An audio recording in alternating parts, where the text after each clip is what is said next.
एकनाथ शिंदे साहब तुम आगे बढ़ो, हम तुम्हारे साथ हैं, भरत शेठ तुम आगे बढ़ो, हम तुम्हारे साथ हैं। मसळा तो झाकी आहे, श्रीवर्धन अभी बाकी आहे. आम्ही विकास कामं केलेली आहेत की चांगल्या दर्जाची विकास कामं केलेली आहेत आणि जे सत्तेत आहेत या ठिकाणी तटकरे यांनी जी विकास कामं केलेली आहेत ती किती निकृष्ट दर्जाची आहेत ही या ठिकाणी आपण सुद्धा पाहिली असेल आणि जनता सुद्धा या ठिकाणी सर्व पाहत आहे. शिवसेनेमध्ये मत देण्यासाठी प्रयुक्त करतोय आणि आम्हाला त्यांच्याकडून खरंच खूप चांगल्या पद्धतीचा प्रतिसाद मिळतोय. शिंदे साहेबांच्या मदतीने आणि मान्य श्री भरतशेठ गोगावले यांच्या मदतीने आम्ही या सर्व समस्या लोकांच्या पुढे नक्कीच सोडवणार.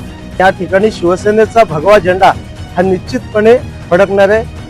सर्वप्रथम मी या ठिकाणी सांगतो की माननीय एकनाथ शिंदे साहेबांच्या माध्यमातून आणि आमदार भरतशेठ गोगावले यांच्या प्रयत्नातून आम्ही श्रीवर्धन शहरामध्ये 3.5 कोटी रुपयांचा निधी आणलेला आहे आणि विकास कामं केलेली आहेत. पण ती जी आम्ही विकास कामं केलेली आहेत ही चांगल्या दर्जाची विकास कामं केलेली आहेत आणि जे सत्तेत आहेत या ठिकाणी तटकरे यांनी जी विकास कामं केलेली आहेत ही किती निकृष्ट दर्जाची आहेत ही या ठिकाणी आपण सुद्धा पाहिली असेल आणि जनता सुद्धा या ठिकाणी सर्व पाहत आहे. आता या ठिकाणी झालेली पाईपलाईन, जागोजागी पाईपलाईन फुटते, 2-2 दिवसांनी लोकांना पाणी मिळत नाहीये, 2-2 दिवस लोक पाण्यापासून वंचित राहत आहेत. अशा परिस्थितीत लोकांना बदल हवाय. तुम्ही पाहिलं असाल म्हसळ्यामध्ये काय परिस्थिती झाली, तीच परिस्थिती ह्या वेळेला श्रीवर्धन मध्ये सुद्धा येणार आहे आणि या ठिकाणी शिवसेनेचा भगवा झेंडा हा निश्चितपणे फडकणार आहे हे मी तुम्हाला ठामपणे सांगू शकतो. शिवसेना जी आहे ती येत्या काळामध्ये कोणत्या प्रमुख जनतेच्या मूलभूत नागरी पायाभूत सेवा सुविधांवर काम करणार आहे? कोणते प्रश्न आहेत जे जनतेला भेडसावत आहेत मात्र प्रलंबित आहेत? सर्वात महत्वाचा एक मुद्दा या ठिकाणी मी सांगू इच्छितो की श्रीवर्धन मध्ये रोजगार निर्मिती नाहीये. लघु उद्योग या श्रीवर्धन मध्ये आमच्या इथे एक कारखाना आहे लघु उद्योगाचा, त्याच्या व्यतिरिक्त या ठिकाणी कोणताही कारखाना नाहीये. फक्त पर्यटन आणि पर्यटनावरतीच या ठिकाणी काही रोजगार निर्मिती आहे. पण इतर जी मुलं आहेत ही सर्व मुंबई, पुणे इतर भागामध्ये जात आहेत कामासाठी. या ठिकाणी छोटे छोटे लघु उद्योग आणण्याची गरज आहे आणि ते आम्ही आमच्या मंत्री महोदय भरतशेठ गोगावले यांच्या माध्यमातून ते आणू आणि जे आमची इथली तरुण पिढी जी मुंबईकडे जाते ती कुठेतरी गावातच या ठिकाणी राहील याकडे आम्ही नक्की प्रयत्न करणार आहोत.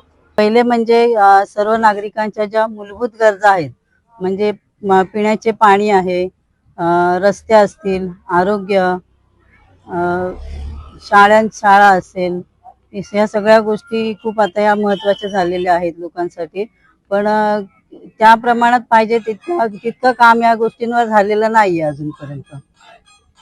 काय आपली अपेक्षा आहे की कशा पद्धतीने जनतेनं आपल्याला सहकार्य करावं की जेणेकरून आपल्याला नगराध्यक्ष पदावर विराजमान झाल्यानंतर काम करता येईल?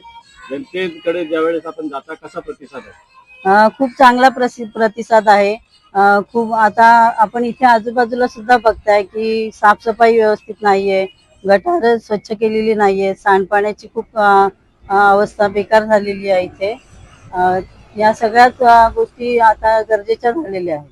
युवा पिढी खूप शिक्षित आहे पण इथे रोजगाराच्या कोणत्याही संधी नाही आहेत आपल्याकडे. मुलांना खेळण्यासाठी खुलं मैदान नाहीये, हॉस्पिटलमध्ये व्यवस्थित सुविधा नाही आहेत. जर कोणी पेशंट आजारी पडला तर त्याला पुढे न्यावं लागतं. त्या उपाययोजना आपल्या पुढील काळात करता येतील का आपल्याला?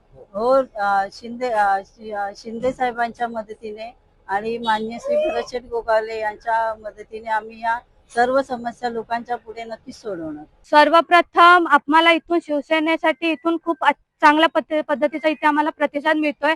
आम्ही लोकांच्या घरोघरी जाऊन त्यांना शिवसेनेमध्ये मत देण्यासाठी प्रयुक्त करतोय आणि आम्हाला त्यांच्याकडून खरंच खूप चांगल्या पद्धतीचा प्रतिसाद मिळतोय आणि यामधून आम्हाला जास्तीत जास्त लोकांची सेवा करण्यासाठी उतरायचं आहे. सर्वप्रथम इथे पहिला प्रश्न येतो तो हॉस्पिटलचा. आमच्या इथे हॉस्पिटल आहेत पण इथे कोणत्याही प्रकारची सुविधा नाहीये. म्हणजे जरी एक्सरे काढायचे असतील तरी डॉक्टर अवेलेबलच नसतात. मग आम्हाला माणसांना जायला लागतं महाड, माणगाव इथे आम्हाला जायला लागतं. तर प्रत्येक अँब्युलन्स नसतात, कधी कधी अँब्युलन्स वेळेवर येत नाही. मग यांना त्यांना कॉल करून आम्हाला अँब्युलन्सची सोय करावी लागते.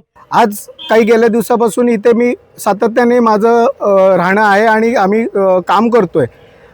माझ्या सगळ्या नगरसेवक आणि नगराध्यक्ष पदाच्या उमेदवारांनी तुम्हाला त्यांच्या संकल्पना, त्यांचे इथले प्रॉब्लेम सगळं काही सांगितलेलं. आता मी एवढंच सांगेल फक्त, काल घडलेलं म्हसळ्यामध्ये म्हणजे म्हसळा तो झाकी आहे, श्रीवर्धन अभी बाकी आहे. जय महाराष्ट्र.